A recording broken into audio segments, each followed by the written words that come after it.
Nama saya Muhammad Anwar Maulana, umur saya 21 tahun. Alamat saya atau rumah saya itu ada di Klodangan, Sendang Tepto, Merga, Sleman. Kemudian kesibukan saya sekarang, saya sedang kuliah di Fakultas Pertanian UGM, jurusan Proteksi Tanaman. Kemudian saya juga sedang berkegiatan lain juga, yaitu bertani, menanam tanaman-tanaman di lahan saya.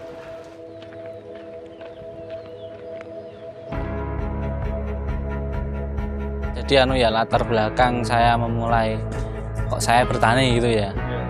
Yang pertama-tama itu saya pertama sering diajak kakak saya, terus teman-teman dari jurusan lain juga, orang-orang kebun Banguntapan itu saya diajak untuk belajar bertani lah, ikut-ikut ngopeni tanduran di sana. Nah, kemudian dari itu saya kayak tertarik gitu lama-lama, tertarik untuk untuk terjun ke dunia pertanian. Selain itu juga karena kebetulan saya kuliahnya juga di Fakultas Pertanian, kok kayak kurang pas gitu kalau saya itu juga untuk bertani itu saya tidak bisa seperti itu.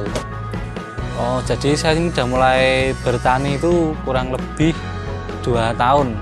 Nah, selama 2 tahunan itu saya udah menanam beberapa komoditas kayak cabai, bawang merah, padi, edamame, terus jagung, terong, seperti itu sih.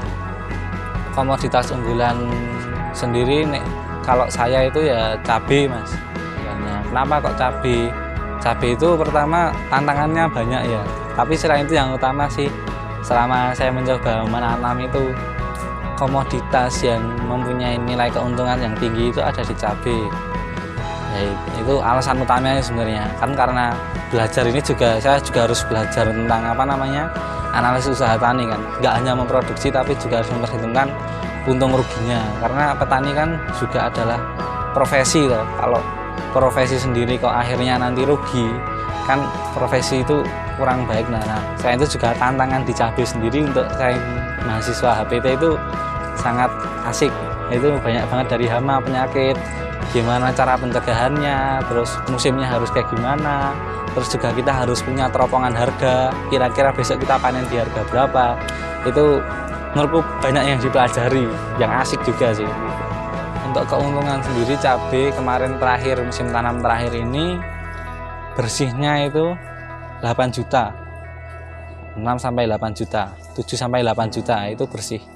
Udah bersih, udah dipotong pakai potong biaya, potong produksi, alat-alat produksi, terus obat dan lain-lain, modal itu udah kepotong semua. Itu untungnya ada di 6-8 juta. Untuk luas lahan yang saya kelola ini kurang lebih 1.500 meter persegi. Kendala itu ada di penyakit hama sih itu kendala yang utama. Kemudian juga ada musim, ya kan musim nanti juga mempengaruhi toh. Tanamannya gimana, penyakitnya gimana, itu sebenarnya kendala utamanya di situ. Tapi selain itu juga ada, kalau selain cabai ya, kendalanya ada di pemasaran sebenarnya. Karena nggak semua produk itu pemasarannya juga enak sih sebenarnya. Nek cabai sendiri kalau pemasaran udah gampang karena di sini udah terbantu adanya pasar lelang. Tapi kalau komoditas lain tuh untuk pemasarannya sendiri sih kurang mantap, harganya juga nggak itu kendala juga sih. Untuk mengatasi itu ya baca-baca, tanya-tanya orang yang udah sering konsen di bidang itu, kayak contohnya cabai itu ya kendala di hama penyakit. Ya selain baca-baca kita juga lebih baik sambil merguru ke petani-petani lain, tanya-tanya informasi gitu. Karena pengalamannya petani itu ternyata mereka udah bertani bertahun-tahun, jadi mereka udah tahu caranya gimana sih kalau kayak gini. Dia udah melakukan berbagai percobaan mandiri.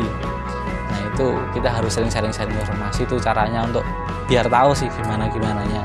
Terus kalau untuk pemasarannya itu caranya itu ya, nah ini masih agak bingung sih. Itu kalau udah terbantu sistemnya kayak pasar lelang itu aman.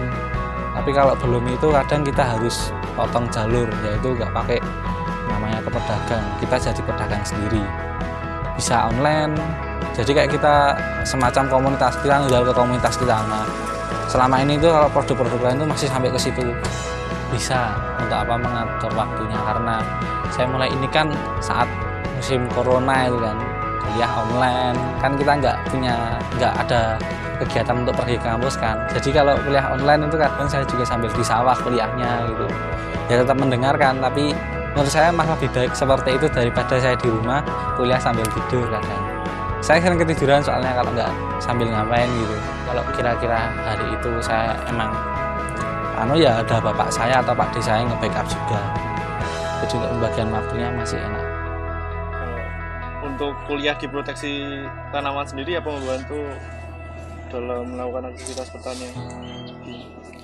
Menurut saya sangat membantu sih, karena ilmu-ilmu seperti penggunaan pestisida ternyata ada gimana ya caranya penggunaan pestisida yang baik gitu, dosis berapa, cara membaca dosis, kita tahu dosis untuk luasan segini berapa, jumlah tanaman segini berapa, itu juga saya ketahui dari proteksi tanaman juga. Terus jenis-jenis pestisida, bahan aktif itu juga beberapa saya tahu di sana.